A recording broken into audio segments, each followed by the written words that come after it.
sad ćemo probat biti ozbiljni.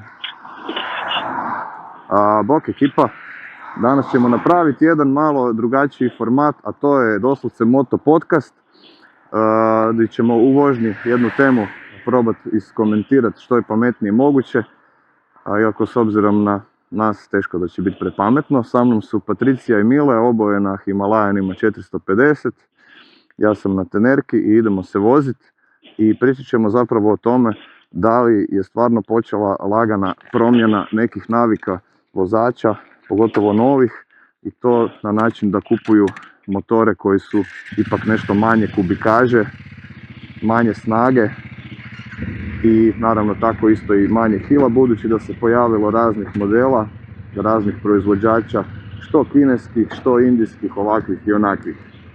E pa,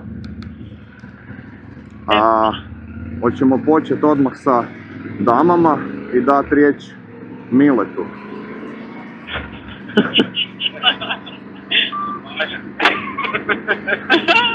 Hvala ti lijepo. Danas mijenjamo. Teško. Samo malo glasnije Mile govori, jer morate se čuti ipak. Evo, stavim za mikrofon. To je to. Šta te zanima moje mišljenje točno vezano za te slabije kategorije? Pa da, ali da li misliš da se stvarno stvari polako mijenjaju u odnosu na prije? I daj ode ispred mene da budemo ljepše, malo jedan napred, jedan iza, ovo ono. Teraj, ajde. Evo. Pa gledaj, ja bih rekao da se mijenja po meni iz više razloga. Prvo, jeftiniji su motori za putu, pristupačniji su, jeftiniji za servisirati i sve to što ide, registracije, ono. A druga stvar, ti veliki motori, osim što su skupi, su izuzetno teški i prebrzi za ceste. Ti sa 1000 kubika i 200 konja ispod guzice, to ti je prva brzina, može tako i skuter od 300 kubika voziti, jer nema puno smisla. Po mene, to je moje viđenje to. Okej, da, ali da li ti se čini da se to stvarno mijenja? Ili je to samo privid? Pa ne znam, u cesti ovako kad se vozim, a vozim se dosta, uglavnom vidim manje kategorije, znači ono ispod 600 kubika, pogotovo sad u zadnje vrijeme, ovaj CS motor, recimo 450, ispada ko da je svaki drugi CS motor, ja? I ovaj Himalajan koji ja vozim isto tako, sve više ih je po cesti, ih vidim da se voze.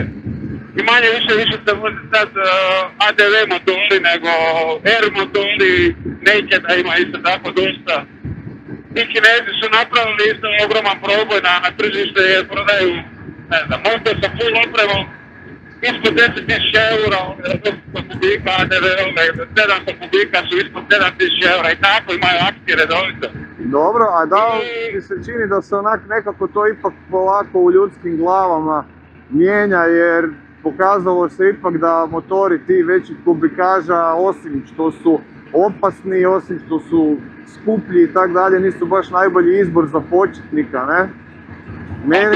Meni se čini da se tu ipak nešto polako mijenja. Da vidimo šta Patricija misli. Gospođo, imate mikrofon.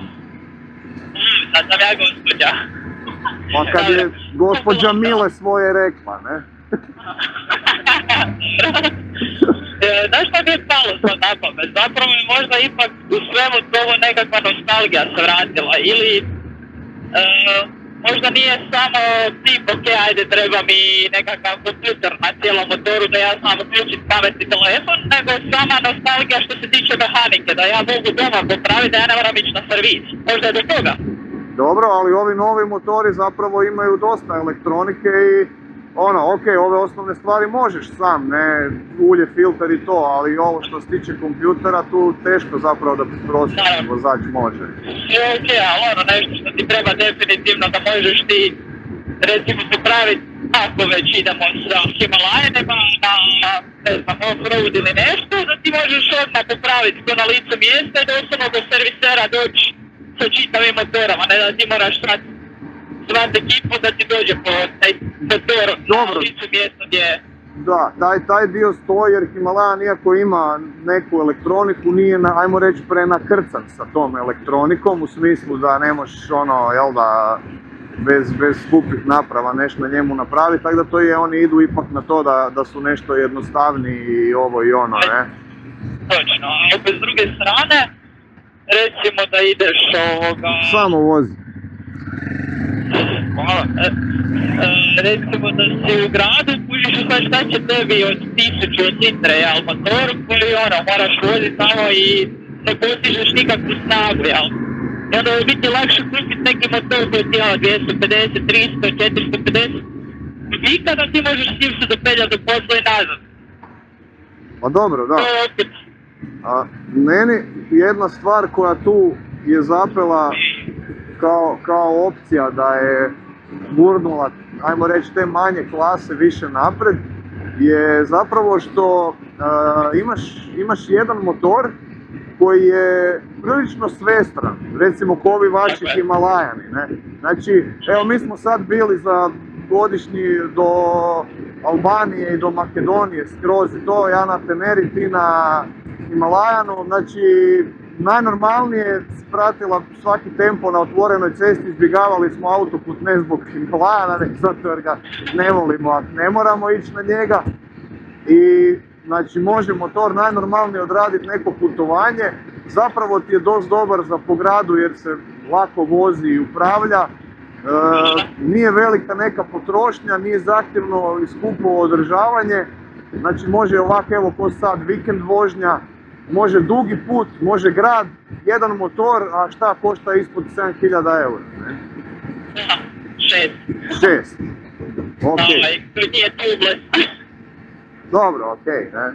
Ali ispada da možeš imati jedan motor za puno stvari i ako nisi gladan sumanutih ubrzanja od 2,5 sekunde do 100, zapravo s njim možeš prilično dobro uživati i možete biti svuda. A taj motor može, recimo konkretno Himalajan, može i otvorenu cestu, može i zmrdanu cestu koje nema, makadam i to. Može za nuždu i autoput odraditi i držati 130, 140, znači ajmo reći jedan motor za sve.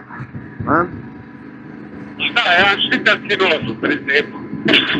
Da. Znači treba imaš na mislim, ima jako puno opcija i opreme, ali realno i ovi Kinezi koji dolaze na tržište, oni već dolaze sa jako puno opcija što ti možeš napraviti, jel? Evo recimo za Himalajan, nekakav uzor tubeless, Patricija ima sa tubama, razlika je u cijeni, ali ako hoćeš modificirati bilo kojeg Himalajana, ovoga 450, da ti bude kao reli, vozilo, tu opciju imaš i stvornice i nije sad to neka nesuvisna cifra, jel? Da. To su ima i aftermarket stvari, tipa da Kerbisa, veći tank, dolje dashplate, ne znam, nosači za torbe imaš i kod svih proizvođača, ne znam, Montex pa nadalje, jel? Svih tih nekih firmi dolazi sad i ispušni novi sustavi, isto tako Nerova. Se razlika jer su počeli osvajati tržište, customizable, ali samo ovako auto za šok, kako se kaže, motor je vrlo sposoban i ima sve što treba, recimo šova ovjetima, kužiš, za motor koji je oko 6000 eura. Da. Japanci to baš i nemaju, jel? Da. Toga rade in-house, pogotovo za slabije Da, jer gle, pazi, mi moramo uzeti u obzir da smo mi Balkanci.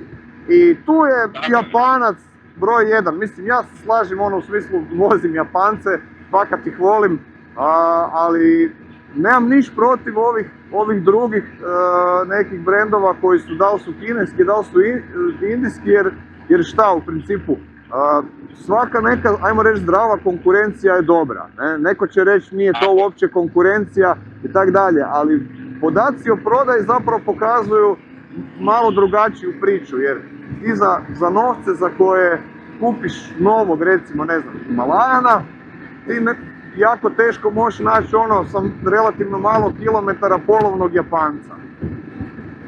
Koji je, mislim, tak ispadne, ne, i onda ljudi, gledaju, zašto bi ja kupio motor kojeg je neko tam 50-70 tisuća drljao okolo, kad mogu kupiti novi motor koji ima garanciju. Mislim da je to jedan sigurno prilično velik faktor.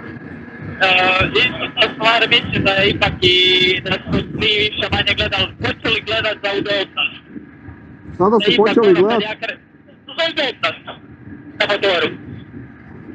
Dobro? Tako da ti je udobno da ti voziš i na kraju krajeva opet je počela ta neka svijesta u smislu ok, nije samo motor za naganjat se, nego idem uživat na njemu. Možda je do toga.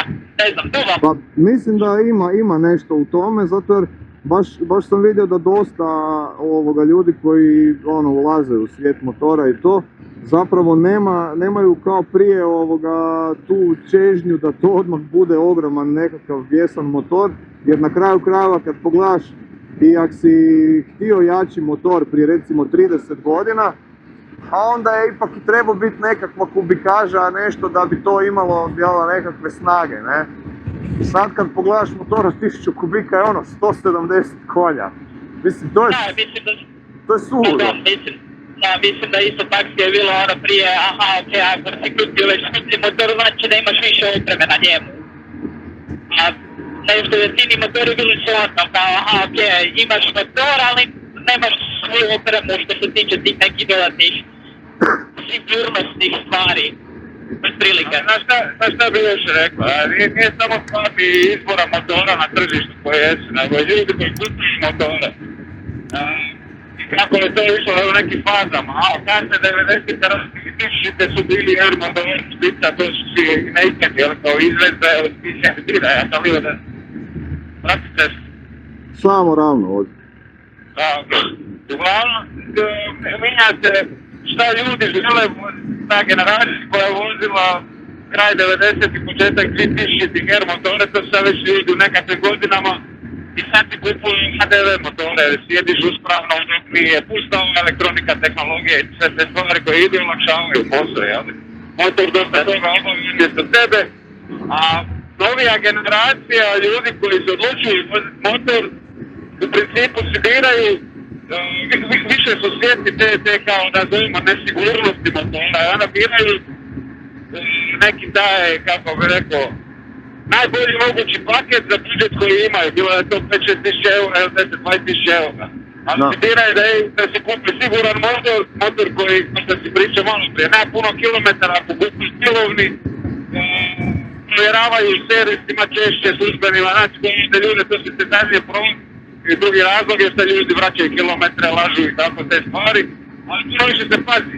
I onda u principu tržište polovnih motora, su cijene otišle u nebo, i to ljudi svi. Ja kad sam mijenjao motor, prodao sam MT-07 za neke pare, dodao sam još malo i kupio novi motor. Da. Jer je 450 kubika i radi sve što meni treba i više od toga.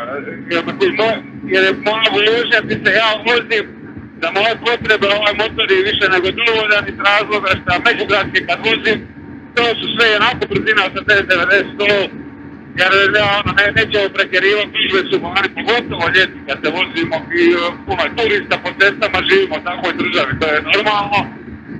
I meni tu u principu 1000 kubika ili 200 konja ispod guzice ne radi veliku razliku. Da. Grad mi je ovaj puno zgodniji zato što je visok motor, ne moram se bojati da ću retrovizore, neće kući poniti sa planom. I tako, znači moj način razmišljanja o promjeni motora i šta ću se uzeti je možda malo drugačiji iz relijskog godina u kojima jesam.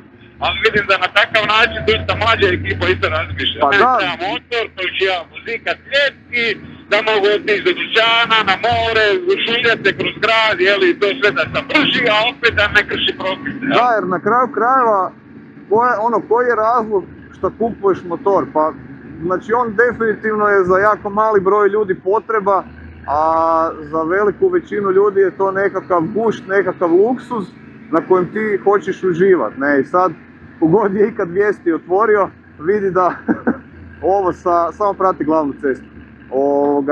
Znači, sa ovim većim motorima, sportskim i to, dapače, nemam niš protiv, ali dosta ljudi nastrada i tu idu s motorom nekak preko svojih vozačkih sposobnosti, a ideja je da ti taj motor voziš i sutra i preksutra i da se ne satreš negdje potpuno nepotrebno, ne? I da ima i drugih stvari osim ajmo odčepiti na ravnoj šniti, nego ajmo otputovat do onog grada, ajmo negdje vidjeti onu zemlju ili na onu rijeku, idemo, I ko da se to ipak malo mijenja i tu je zapravo I tu priču podržava i to što su u zadnje vrijeme ADV, generalno motori, postali praktički najpopularniji, jel da, tip motora, ne, najprodavaniji. Točno, danas tu ekipa koristi kao neka avantura, jel? Na dva potača s izloženosti elementima i svemu. Nije isto ko kad sjediš u autu pod klivom, slušaš glazicu za volanom, mislim, evo, da se razumijemo, ja po puno kilometara imam i u autu i imam na motoru neke kilometre koje sam skupio. Ja osobno koristim motor kao osnovno prevozno sredstvo i za sve ostalo koje radi. Idemo se, čekaj, tu je Samo prati asfalt, mislim, nemoj tu ići, jao, to ti je, ako hodeš tu, to ti je onaj makadam na koji nisi htio ići. Ići ćemo poslije na ovaj drugi. Evo, slušaj, ali glavno, neće biti uskoro suho, pogledam. Da. Mene je motor osnovno prevozno sredstvo, auto u gradu mi ne treba, jer osim ako idemo u neki shopping, ali veliki mi treba puno stvari nositi, ali realno i za to ti ne treba imati tramvaje, buseve, relativno dobro to funkcionira u Zagrebu.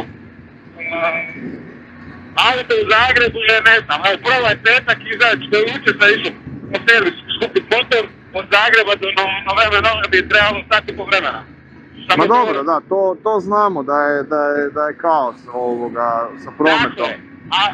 Ali, kao se isto tako što ja kad pogledam, znači vrlo često su auti, samo je vozač od motra, jel? Nije da je to 5 ljudi pa oni to idu, nego idu na posao s posao s autom, umjesto ne znam, sa po ovim žegama, uzraš si neki skuterić ili neki ovako motor 400 kubika, on troši 3 litre da se razumijem, koji paljač troši, će on priča. Ja se ga ne znam kad se ga zadnji put navio. Da, meni se čini baš ko da su ovi te sad marke koje se više tu probijaju, ne znam, CF, Royal Enfield i tak dalje, ko da su gađali tu neku rupu koja zapravo, koju publika traži, baš te neke niže kubikaže, dakle ovo do 500, ispod 500 kubika, jer ovi veliki proizvođači tu malo i štucaju. Nije da nemaju opcija, ali mislim da ih nemaju ni približno puno koliko zapravo to sad ljudi traže, ne? A s druge strane... Na što bi još rekao, ne samo to, nego imaju jednu opciju. Svaki proizvođač Honda se specijalizira, ne znam, imaš od Honda ono NC 500, jel? Da. 750, znači ima 750 koji je 50 kolonja, malo jači od Himalajana. Ali to je kao tuning motor, ono koji je u principu podkapacitiran sa konjažom za ono za što je realno napravljen za autoputeve i te neke stvari, teoretski recimo, jel sad? Da. Yamaha nema ni jednu u ovoj kategoriji. Ima tracera od 600 kubika, ali nema od 300 kubika, jel, ili 400 kubika. Ima i offroad vozilo, to je druga stvar. A onda ne znam, šta ima, Kawasaki ima Versys, ali to 650. A onda su došli Kinezi, došli Indijci, došli su ovi motori, to je kompanije koje proizvode slabije motore, ali versatilne, to što je recimo Himalajan ili ono, ti busom, sunce ti tvoje. Ti se to tipa nego. Ajde kak ti voziš? Dobro je da nisi na litri jer sad bi se preslikao na njega s 2 glave. Da, poljubio bi ga u čelu. Ali šta se htio reći, došli su ovi drugi proizvođači, probili su na tržište i napravili su jer su puno jeftiniji motori, lakše zadržavaju, znači puno prednosti ima nad ovima jačim motorima. I onda su Japanci počeli sad dolaziti na tržište sa svojim verzijama, isto tako od 450, recimo Suzuki od 250 imaš V-Troma. I tako te neke fore, ali ti su krenuli svi. Dobro, Milo, aj pusti sad statistiku, pustite ostalo. Šta ti misliš zbog čega? Ko je jedan, ima ih vrlo vjerojatno više, nego to je jedan od razloga zbog čega je došlo to da su počeli recimo dolazi se češće na tržište te manje kubikaža. A ja bih rekao švicarski nož. Ti sa ovim malim kubikažama sve možeš u prometu normalno, da ne smetaš nikoga uljati. Znači već tog prometa, pogotovo ako po propisima voziš, ne govori sad ako ideš letiti negdje na pojma. Ali ako voziš po propisima, ovi motori su više nego sposobni za te stvari. Nakon COVID-a isto tako još kad smo ušli u Europsku uniju, to sve ne izbalansira, ogromna inflacija, ljudi u biti imaju puno manje za potrošiti. Ja ti, ti je budget friendly, ti možeš šta god hoćeš, customizable su koji sam rekao, eto, švicarski nož, ja. Da. Da, a znači za 1000 kubika, možeš ti to sve isto tako raditi, ali koja je cijena toga, ja? Da. Dobro, znači daj mi sve, daj mi jeftino, daj mi da mogu sami, daj mi da uživam. Prirodno. A evo ti ste mi vozio, ovim oputinama između kulja, ovog onoga 60-70 se vozimo tu, nikolo kužiš, laganini izbjegavamo, što opuse za banku i to sve. To je samo što 1000 kubika raditi, a hoćeš to doživati ili ne, ne znam baš, na 60 kad znaš, kako kažu. Uživat ćeš sigurno i na 1000 kubika, samo je stvar percepcije i tehnike koje ti koristiš i na manjim kubikažama. Ali nisam to ciljao, nego, veći ti užitak spori motor vozi brzo nego brzi motor vozi sporo, jel? To se slažem. To ti je, ne znam, ja sada tu imam neki stradu od 1000 kubika za 180 konja tisat. Mene, takav sam karakter, ja bi sad išao se tu naganjati jer to je bilo fora. Dobro to.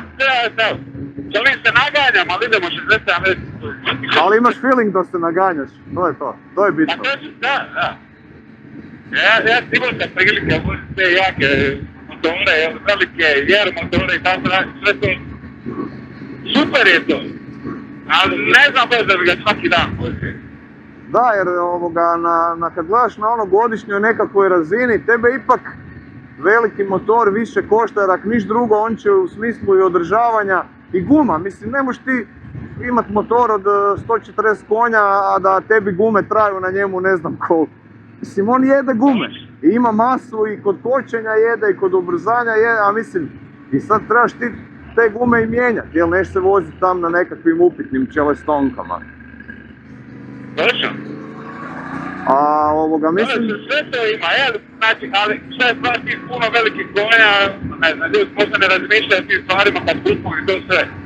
Ta snaga nosi svoje posljedice, da je lance puno brže mijenjaš, jer ono ideš gas, kočica, to su ogromne sile koje se prenose, komponente su napravljene za to sve, ali ja kad čujem, ne znam, priče tih ja se ganjam, koliko često mijenjaš lanac, svako 20.000 km, koliko često to mi mijenjaš, ako mi izdrži 5.000 km guma, to je ono super. Odiš, moja guma obre imaju 7.000 km, ništa nek počeo da troši. Isto koji lanac. Na MT-07 isto sam ga vozio normalno, nisam vozio po majmu. Prvi lanac sam promijenio na 60.000 jer se tek tad rastegao do te mjere da ga treba mijenjati. Ima ovo zaštevanje kako hoću, ali... Da, ajmo ovako. Sad se potroši. Ajmo ovako vidjeti. Znači, jedna stvar koja meni pada na pamet kod, ajmo reći ovako, manjih nekih kubikaža je da kad odeš i na ovakvu samo vikend vožnju, a kamoli na neko putovanje, ja imam osjećaj da ako si umjereniji u toj vožnji da ćeš više vidjeti i doživjeti. Znači, ako nije samo s koliko mogu proći onaj zavoj u pitanju, nego ono, wow, gle ovu dolinu, gle ovu cestu, gle vidi ovaj pogled, idemo tu stati, idemo pojesti. Mislim da kad si mekši na gasu, da više toga doživiš i vidiš. To je recimo jedna od prednosti, a takav motor te toliko ne vuče te na to stiskanje gasa toliko, evo. Na lajnu stisnem gas do daske, on neće jest asfalt, počupat lanac i digim se na zadnje kolo, jel? Nema tu fuć. Nije ni stane toga, nego je motor doslovno stvoren za prvo za igranje, drugo za istraživanje, a treće vozi motor, ali nego divlja.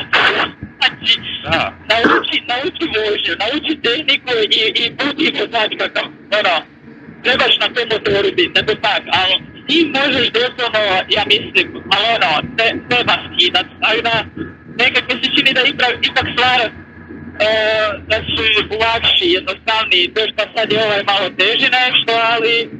Dobro, ali je nisko težina, pa onda to nekako ipak se odradi.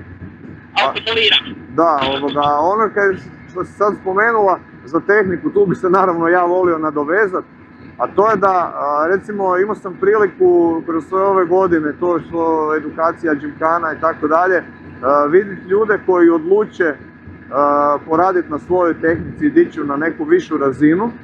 I sad postoje ljudi koji su za prvi motor kupili veliki jako motor i postoje ljudi koji su kupili manji motor.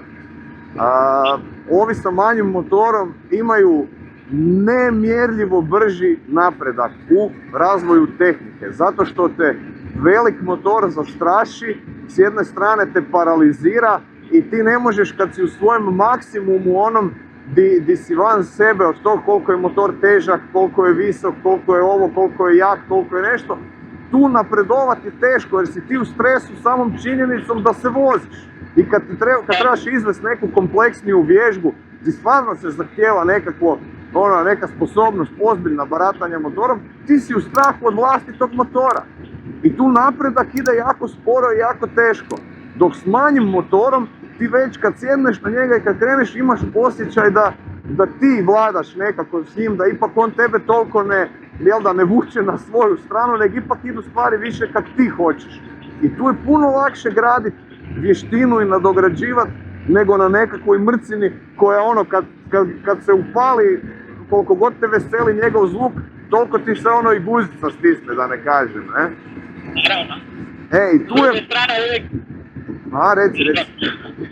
S druge strane uvijek je najbolje kupiti tak nešto manji, pa lako ti kad naučiš u mjesec, 2 dana, ono što tebi treba, naravno, jer ne možemo, nismo svi u tim svim rangovima gdje ćemo se terat do Ibera, ali ono što naučiš i ono što shvatiš, na manjem motoru ćeš puno prije i brže i jednostavnije shvatiti, nego na velikom motoru koji će te na kraju možda i odlučiti toga o čemu cijeli život sanjaš.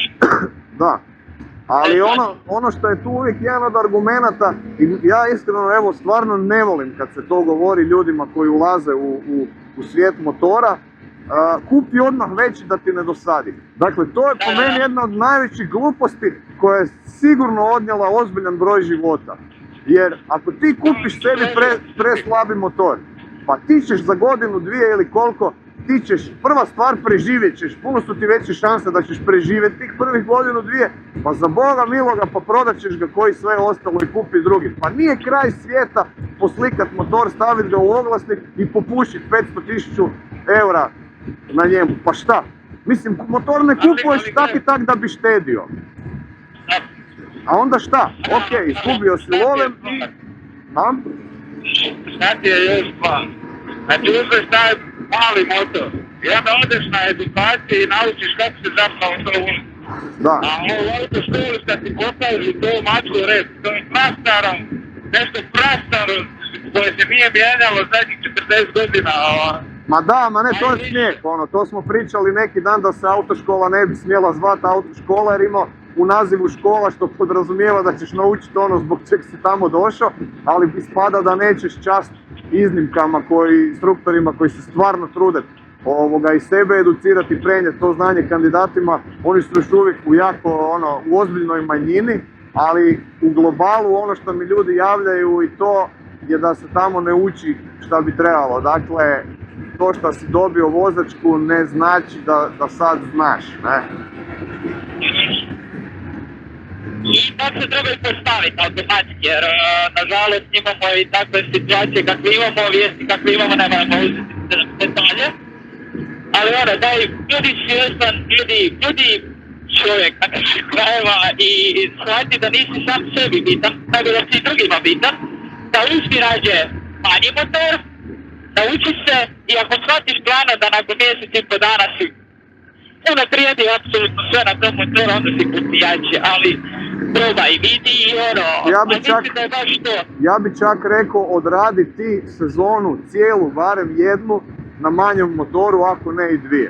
Evo, odradi ju, prva stvar, neće ti se niš dogoditi ako si na malo slabijem motoru. Znači, i one fore treba snage, preticanje, ovo ono. Ma nemaš ti šta u prvoj godini vožnje motora ići na motor koji može preticati po, magistralnoj cesti auto koji vozi već 110 na sat. Znači, to je kretenizam, evo, ako mene pitaš, to je stvarno kretenizam, ono. Prvu godinu to ići radi, to nema smisla, to nije opravdanje za više snage. Više snage je za ono, iskusne vozače, za nekakvo iskustvo, znanje kad si ti s tim već nešto ovladao. A ne sjest na motoru, čepit gas i šta bude, kak Bog da. Ja bi to rekao isto, ok, hoćeš brzo jezditi. Ovo ti mora da plati školu na Grobnik, proći to cijelu školu, sjedi rentaj motor kod keca, odvezi Grobnik, samo vozi brzo, kako hoćeš to stvarno možeš voziti kako hoćeš tamo. I onda vidi jel to je to ili nije to to. Ako je to to, kupi se motor za stazu, tamo ga vozi svaki vikend i brate deri. Ovo po cesti vozi 150, 200 i 1000 eura, pa to je sulu.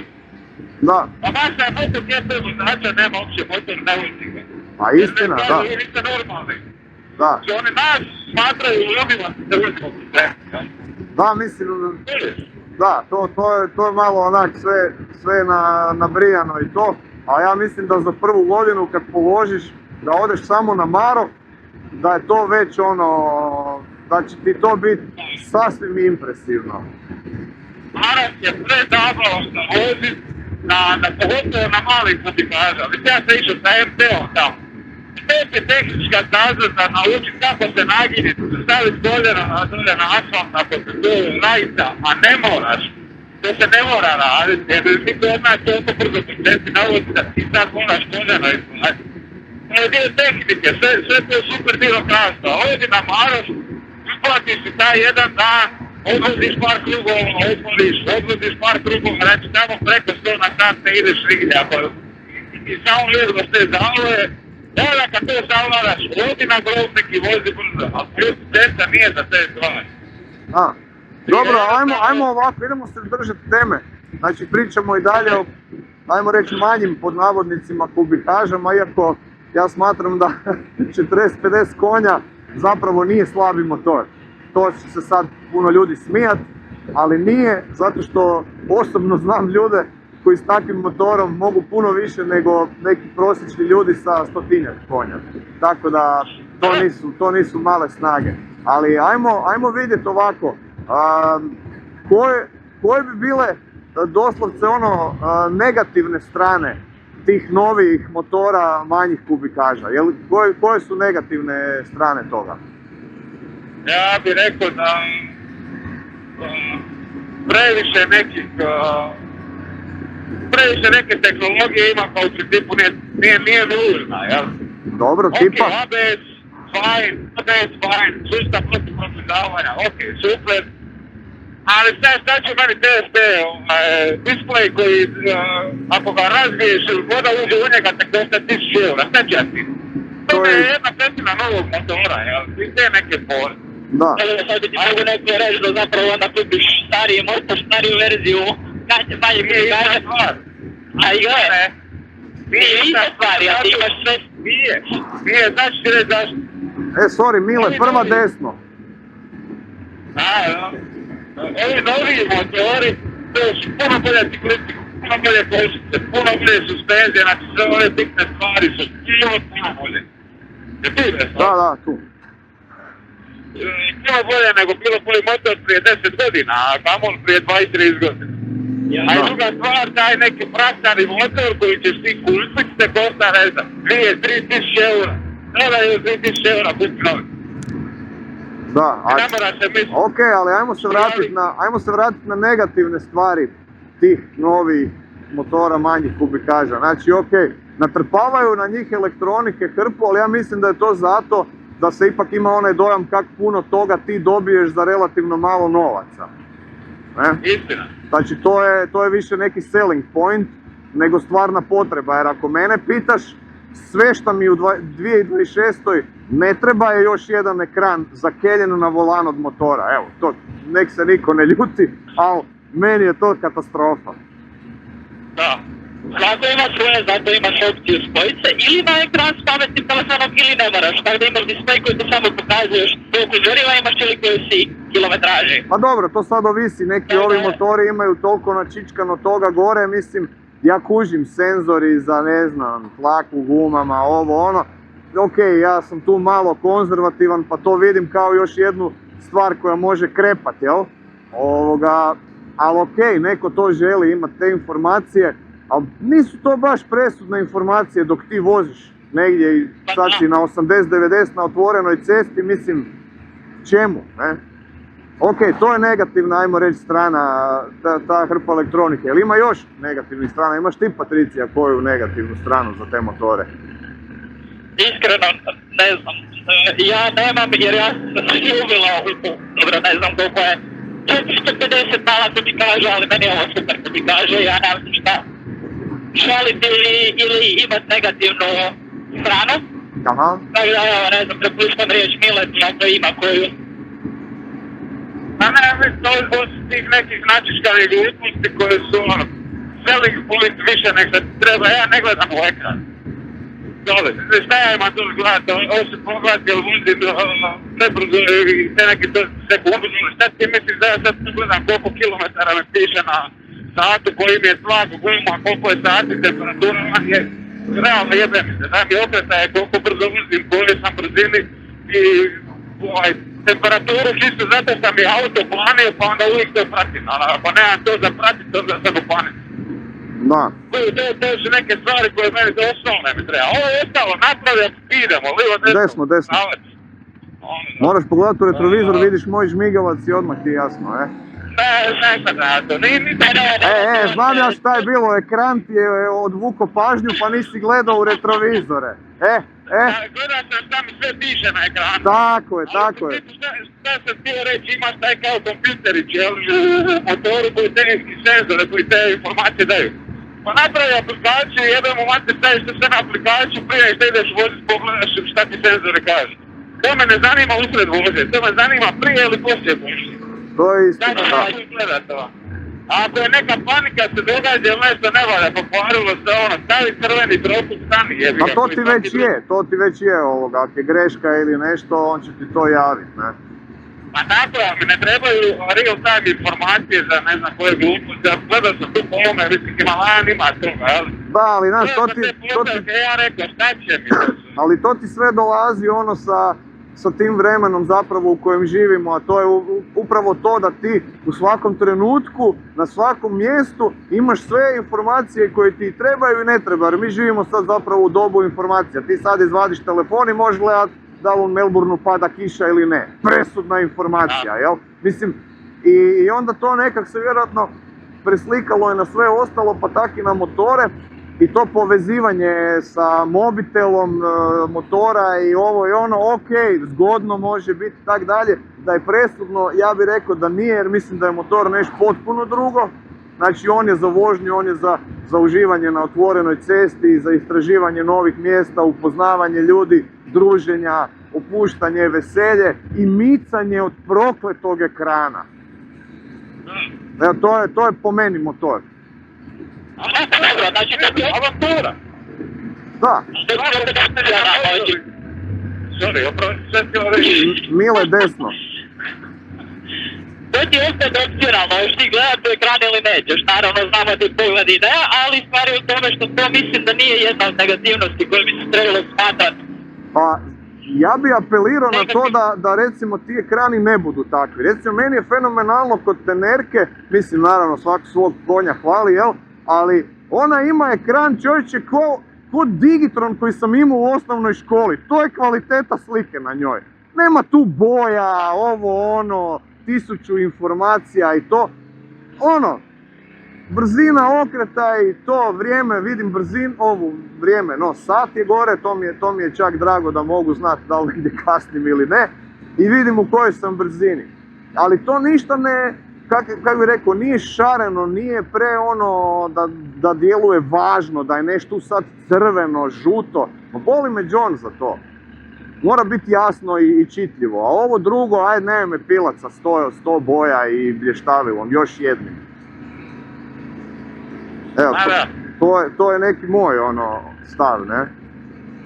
Ok, znači to bi mogli kao malu zamjerku, ali s druge strane to ćemo morati svima progledati kroz prste jer svi novi motori više ili manje, osim možda nekih customa, desno Mile.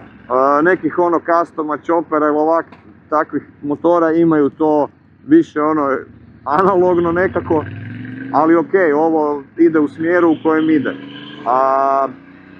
To smo rekli kao, ajmo reći, nekakvu negativnu stranu. Ne znam da li ima još neka ono konkretna baš koja bi se odnosila na, ne znam, vožnju, kvalitetu, na ovo, na ono. To je zapravo nešto kaj će vrijeme pokazati, ne? Kad vidimo, kad ćemo imati 300 Himalajana koji su, ne znam, prešli 150.000 km, bit ćemo svi pametniji, jel? Da, dobro, to je sad direktno samo na Himalajana, ali... Ili CF Moto 450, Da. nema veze, znači... Ali mislim da opet s druge strane svaka skupina će se naći sa svojom kubikažom, jel? Samo ima definitivno ima velikih prednosti manjih kubikaža odmah na početku i da li je odmah na nastavak sa tom kubikažom, da li ćeš ostati sa tom kubikažom, opet svako ima svoje, jel? Da, znači ima jedna stvar koju bi malo nadogradio, koju sam prije rekao, Mile, tu ćeš ići desno na kraju. Šta? Desno ide. Da. To što se tiče te kao kupnje prvog motora, pa onda ne da se ljudima prodavati, pa ono. Pa mislim, ajmo ovako. Kupiš motor i nije da ćeš ga voziti za Boga miloga cijeli život jedan te isti motor. Dakle, ja znam puno više ljudi koji su kupili motor i promijenili ga za par godina nego koji su ostali na istom. Znači, malo ljudi, ima ih koji ostanu na istom, ali ih je manje. A zašto? Pa zato što kad ti uđeš u svijet motora, ti tek počinješ otkrivati šta ti odgovara. I ti, ne znam, kupiš prvi motor naked i onda probaš od frenda neki adventure i skužiš, wow, pa meni se ovo sviđa. Pa ćeš ga nekad promijeniti. Tako će isto biti kad ćeš kupiti motor sa možda manjom kubikažom, pa ok, kad ga prerasteš i tako dalje, onda ćeš kupiti drugi. Nije to kraj svijeta, samo ravno, Mile. I onda na kraju lijevo. Ma niža i gas, šta ti je? Imaš prednost. Imaš konja. To je to. Tu idemo lijevo za ovim dijelom.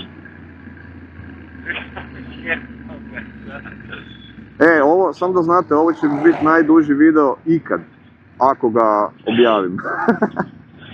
Da.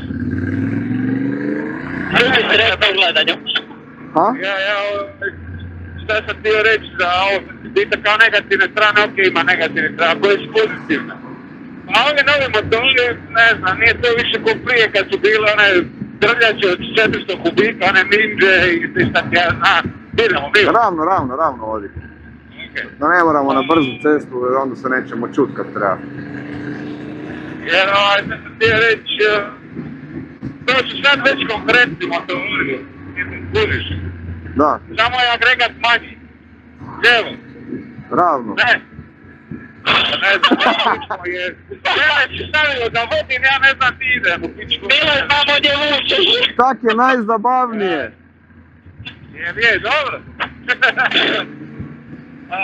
Ali to su sad već puno konkretnije stvari, to je moj agregat manji, zato je jeftiniji, ali ova tehnologija manje više, to sve. U toj nekoj kategoriji sredine manje više svi imaju isti tip tehnologije, iste senzore, iste stvari javljaju, on se međusobno natječu, a niko ih nije tražio to. Znači, meni sve ti puti senzori koji se zaprljaju kontakti, korodiraju, pa ti javlja grešku, pa se ismudi, to su negativne stvari to. Da. Pozitivno je staro, danas imaš užasno puno tih aftermarket dijelova za nadodat opstorbi, obizira, pa ne znam, filkuću, uređaja koje možda, pa navigacija, ovakvih nakih, svašta nešto, jel? Da. Ali ja... Ne znam zašto, osim ako stvarno voli brzinu kršiti zakone i ne znam što se ne. To sad se dovoljno. To je moje mišljenje, ja sam prešao sa jačeg motora na slabi i meni šta ga više vozim je draže. Da. Ja mislim da ravno samo.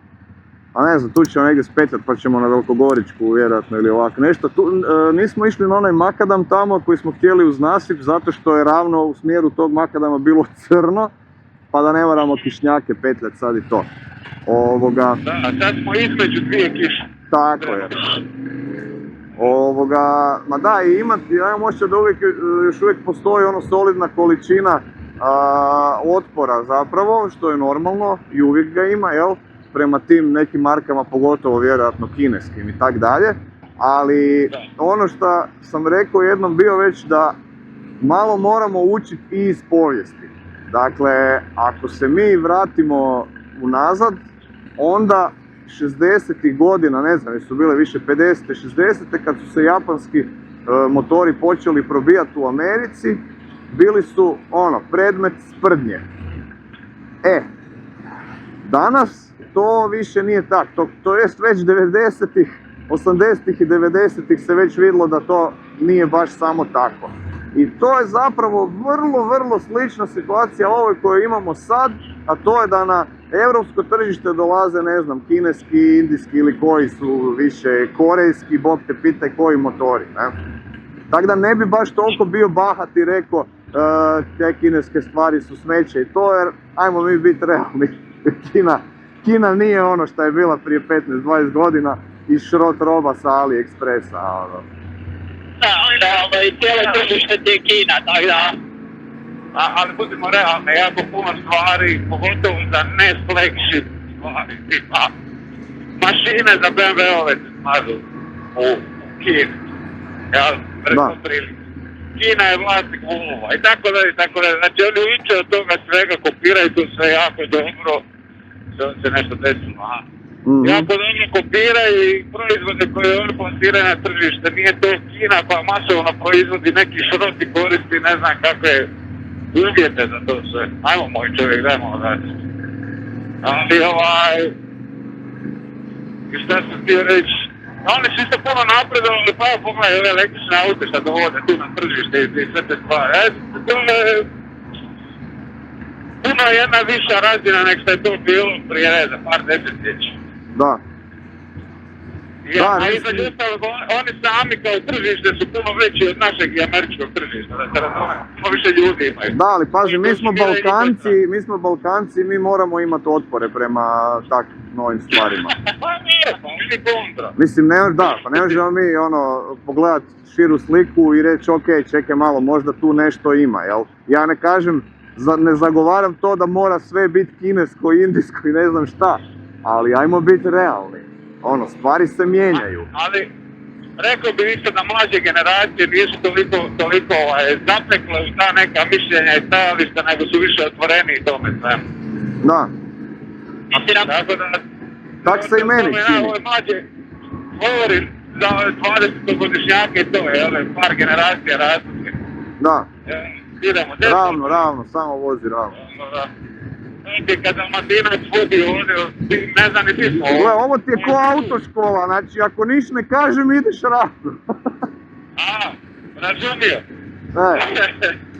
Ali ljudi su više otvoreni jer je malo bolje pruže, informacije su dostupne, jer nema više prije 30-40 godina, prije 30-40 godina ljudi su čuvali svoja tržišta, svoje informacije nisu dijelili, danas je to sve na internetu, sve to dostupno.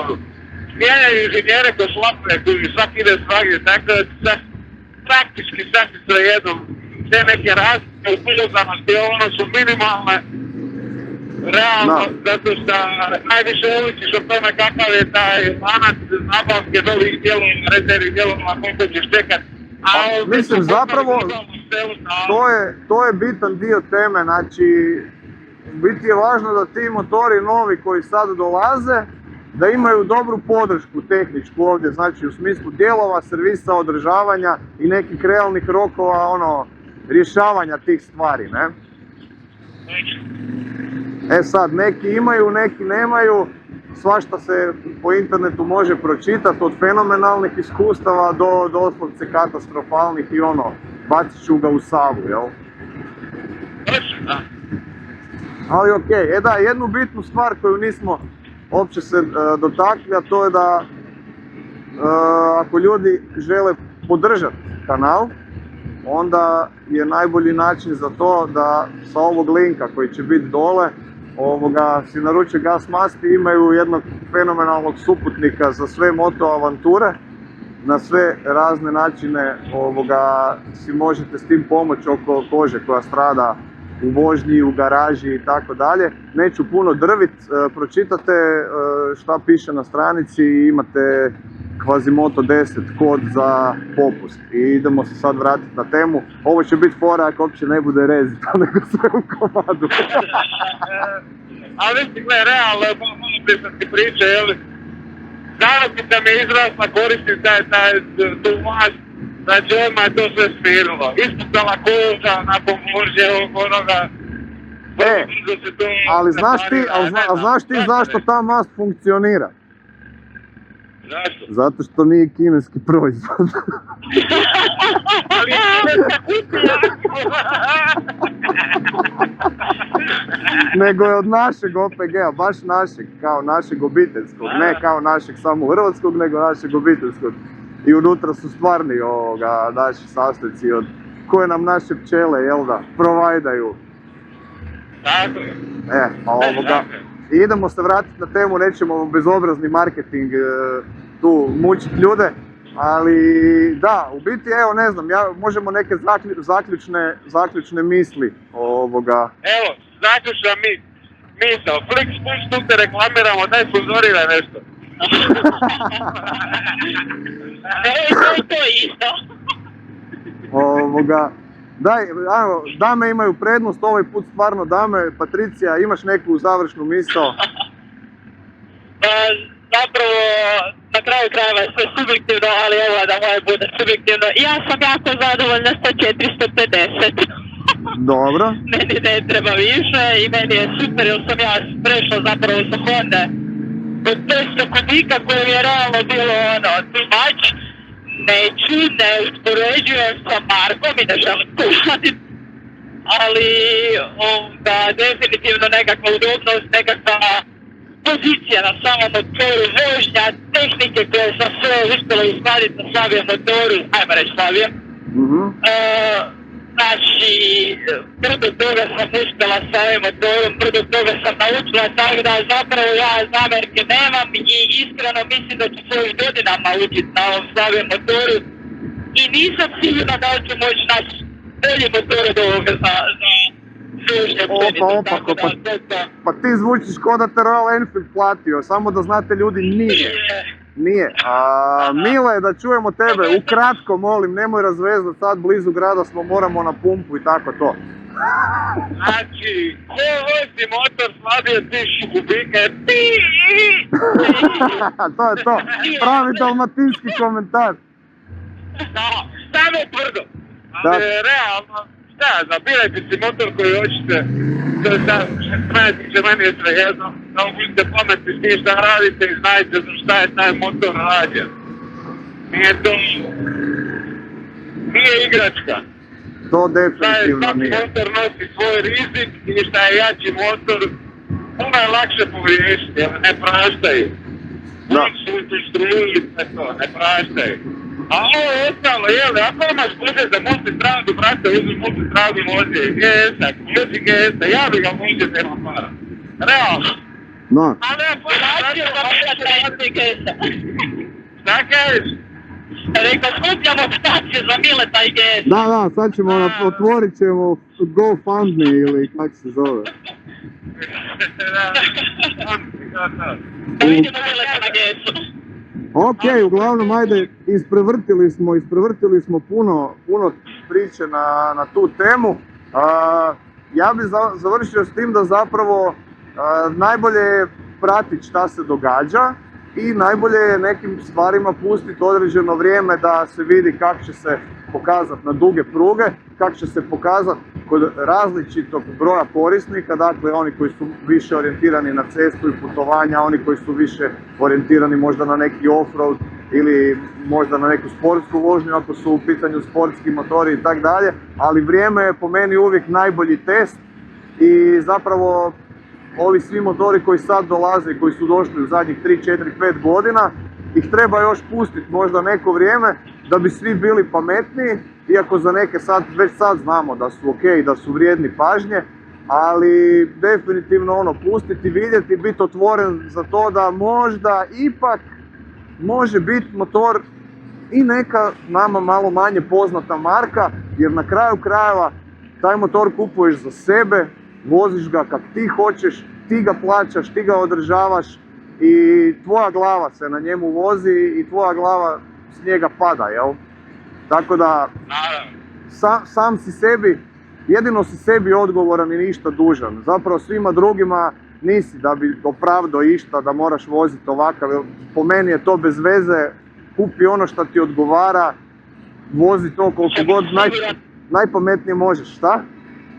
Rekli u čemu si siguran da bi mogao savladati, sorry na prekidanju. Da, ne, sve pet, točno to, znači i kupi nešto što nije zastrašujuće, nije ideja motora da te plaši, ideja motora je da ti digne kvalitetu života, znači da možeš ići na neka mjesta na koje inače ne bi išao, s nekim ljudima s kojima isto inače ne bi išao, doživjeti stvari koje inače ne bi, znači to je, po meni je to svrha, neću reći za svakog, nekom je samo staza, nekom je samo offroad, nekom je samo ravna crta i gas, mislim, ok, različiti smo, ali evo, to je neko moje, moje iskustvo i moje viđenje. Ništa, idemo mile ravno jer vidim da nam je ovo tu desno zatvoreno još uvijek.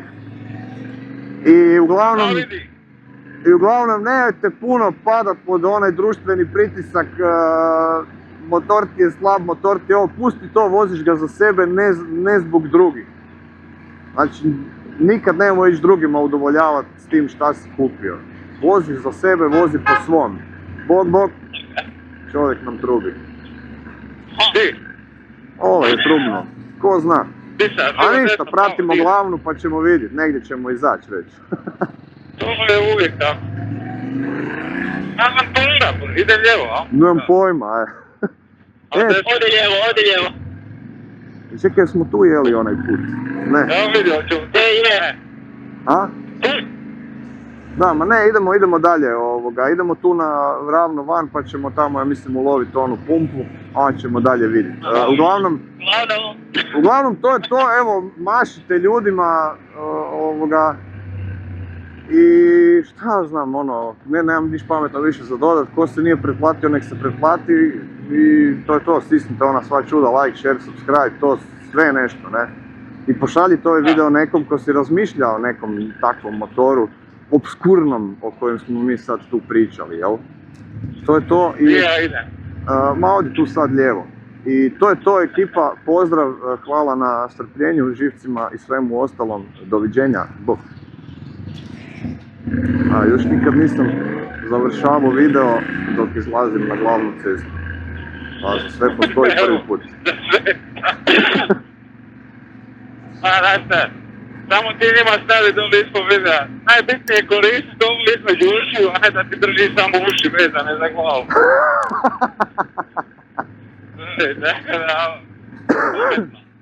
Ej, odi tu desno. Idemo sad. Odi desno.